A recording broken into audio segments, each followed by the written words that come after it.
Hi అండి అందరికి welcome to another mini vlog. నేను నాన్ వెజ్ మానేద్దామని డిసైడ్ అయిపోయా అండి. ఏందక్కో సడన్గా అంత డెసిషన్ తీసుకుందాం అంటున్నారా?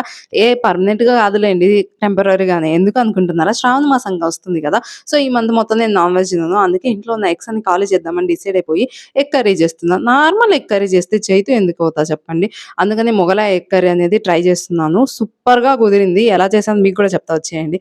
ఫస్ట్ ఆయిల్ వేసి దాంట్లో ఆనియన్స్, కాజు, పచ్చిమిర్చి, కొత్తిమీర అండ్ పుదీనా వేసి బ్రౌన్ కలర్ వచ్చాక కొంచెం జింజర్ గార్లిక్ పేస్ట్ అనేది యాడ్ చేసి ఫైన్‌గా పేస్ట్ చేసుకోవడమే. నెక్స్ట్ బాయిల్డ్ ఎగ్స్‌ని ఆయిల్‌లో వేసి కొంచెం సాల్ట్ అండ్ పసుపు యాడ్ చేసి ఫ్రై చేసి పక్కన పెట్టేసుకోండి.